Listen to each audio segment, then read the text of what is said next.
Hi అండి. అందరూ ఎలా ఉన్నారు? Welcome back to my channel Swita sisters. Tomato పచ్చడి చేయాలంటే ఎంతో కష్టపడాలి, ఎండబెట్టాలి. వాటిని అంత ప్రాసెస్ ఎక్కువ కదా. అంత ప్రాసెస్ లేకోకుండా ఈజీగా మనకు 1 ఇయర్ పాటు ఎలా నిల్వ చేసుకోవచ్చు అనేది మీకు ఇవాళ చూపించేద్దామని వచ్చాను. రండి ఇవాళ ప్రాసెస్లోకి అయితే వెళ్ళిపోదాం మనము. ముందుగా అయితే 1 కేజీ టొమాటోని బాగా పండినవి రెడ్గా ఉన్నాయి మాత్రం తీసుకొనేసి బాగా అంటే ఒకసారి వాటర్లో అంతా కడిగేసి క్లీన్ చేసుకున్న తర్వాత ఒక డ్రై క్లాత్ తీసుకొని తుడిచి ఈ విధంగా నేను చూపిస్తున్న విధంగా తొటిమలు తీసేసుకోండి. అంటే ఈ విధంగా ప్రతి ఒక్క కాయకి తొటిమలు తీసేస్తే మనకు ఉడికించేటప్పుడు ఈజీగా ఉడుకుతాయి అన్నమాట. ఈ తొటిమలు ఉన్నాయనుకోండి, సో ఆ పార్ట్ గట్టిగా ఉంటుంది కాబట్టి ఉడకడానికి కాస్త టైం అండ్ అలానే ఉండిపోతుంది. సో అలా లేకుండా ఇక్కడ చూపిస్తున్న విధంగా క్లీన్ చేసుకొని చిన్న చిన్న పీసెస్గా కట్ చేసి పక్కన పెట్టుకున్నాను.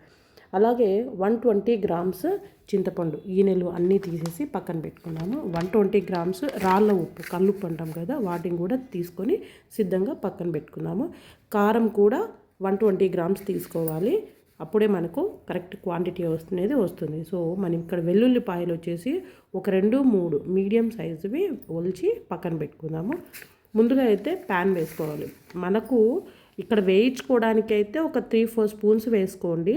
బట్ కానీ ఆయిల్ అయితే కొద్దిగా ఎక్కువగానే పడుతుంది. 3 స్పూన్స్ అనేది వేసుకొనేసి మనం టొమాటోలు కట్ చేసి పెట్టుకున్నాం కదా, టొమాటో ముక్కలు, అదేవిధంగా మనమంతా చింతపండు ఈనెలు తీసేసి పెట్టుకున్నాం కదా, చింతపండు, రాళ్ళ ఉప్పు అన్నీ వేసి నిదానంగా అన్నీ బాగా కలిసేలాగా నిదానంగా కలుపుకొని ఇది అంతా మనము ఫస్ట్ హై ఫ్లేమ్లోనే పెట్టుకొని మూత పెట్టేసేయండి.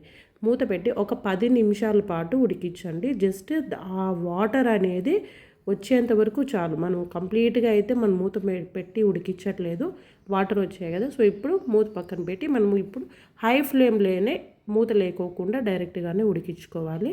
మనకు క్వాంటిటీ అనేది బాగా అంటే దగ్గర పడి వాటర్ అనేది అంతా వెళ్ళిపోయి చింతపండు టొమాటో బాగా ఉడికి మెత్తగా ఒక పేస్ట్ లాగా ఫామ్ అయ్యేలాగా ఇది ఇక్కడ చూస్తున్నారు కదా. ఇక్కడ చూడండి వాటర్ అంతా వెళ్ళిపోయి దగ్గరకు వచ్చాయి. దీన్ని తీసి పక్కన పెట్టుకుందాం. ఇవి చల్లారాలి.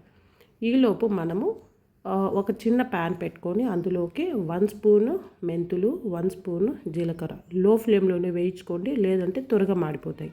సో ఈ విధంగా లైట్గా వేగాక వీటిని ఒక మిక్సీ జార్లో వేసుకొని మెత్తని పౌడర్ అయ్యేలాగా గ్రైండ్ చేసుకోవాలి. ఇందులోకి మనము హాఫ్ క్వాంటిటీ అంటే మనం ఒలిచిపెట్టుకున్న దాంట్లో హాఫ్ క్వాంటిటీ వెల్లుల్లి రెమ్మలు వేసి కచ్చా పచ్చాగా గ్రైండ్ చేసుకోవాలి. మరీ మెత్తగా చేసుకోవద్దండి, ఇది ఈ విధంగా చేసుకుంటే సరిపోతుంది. ఇప్పుడు మనం పోపు పెట్టుకోవాలి. ఈ పోపుకి ఆల్మోస్ట్ 200 ml ఆయిల్ అయితే పడుతుంది. అవునండి, ఆయిల్ ఎక్కువ వేస్తేనే ఈ పికిల్ అనేది మనకు స్టోరేజ్ ఉంటుంది. పికిల్స్ అంటేనే మనకు ఆయిల్ వేయడం, అవునా. ఆయిల్ కాస్త హీట్ ఎక్కాక 2 స్పూన్ల ఉద్దిపప్పు, అదేవిధంగా 2 స్పూన్ల పచ్చిశనగపప్పు వేసి మీడియం ఫ్లేమ్లో మనము లైట్గా వేయించుకోవాలి.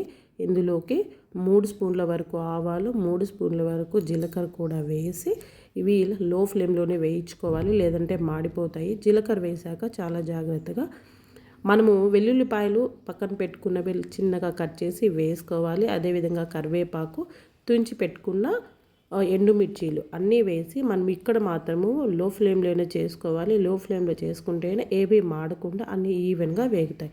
ఇవి అన్నీ ఏవి ఎక్కువ వేగనక్కర్లేదు. కరివేపాకులో పచ్చి తడిపోయేసి వెల్లుల్లి కూడా తడిపోతే ఆ ఆయిల్ హీట్కి అన్నీ వేగిపోతాయి.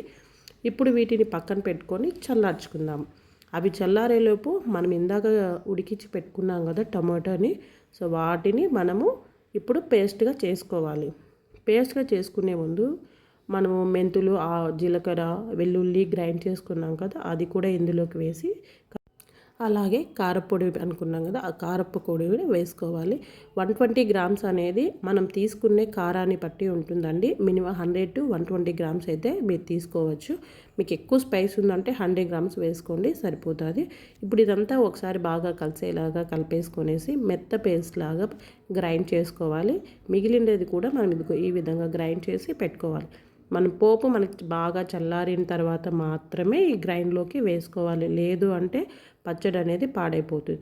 చల్లగా అయిన తర్వాత పోపు మొత్తం వేసుకొని బాగా కలిసేలాగా వేసుకోవాలి. మనకి చూడడానికి ఆయిలీగా అనిపిస్తుంది, కానీ 1 year స్టోర్ ఉండాలంటే ఆయిల్ వేస్తేనే ఆ ఫ్లేవర్స్ కూడా అండ్ మనకి స్టోరేజ్ కూడా ఉంటుంది అండ్ టేస్ట్ కూడా చాలా బాగుంటుంది.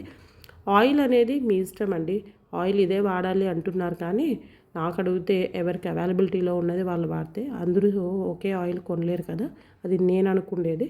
బట్ కానీ ఏ ఆయిల్ వాడినా కూడా స్టోరేజ్ ఉంటుందండి. కాబట్టి మీరు ఇంట్లో రెగ్యులర్గా ఏ ఆయిల్ అయితే వాడతారో ఆయిల్ అయితే యూస్ చేయండి. అండ్ టేస్ట్ కూడా చాలా బాగుంటుంది. అండ్ ఏదైనా ఒక గ్లాస్ జార్లో స్టోర్ చేసుకునేసి మీరు 1 ఇయర్ పాటు హ్యాపీగా వాడేసుకోవచ్చండి. మనకు ప్యాన్లో మిగిలిపోయినది వేడి వేడి అన్నం వేసుకొని ముద్దలు కట్టుకొని తింటే ఆ టేస్ట్ మీకు కూడా ఇష్టమా? సరేనండి, మీరు కూడా ట్రై చేసి ఎలా వచ్చింది అనేది నాకు కూడా తెలపండి. అండ్ సబ్స్క్రైబ్ చేసుకోవడం మాత్రం మర్చిపోద్దండి.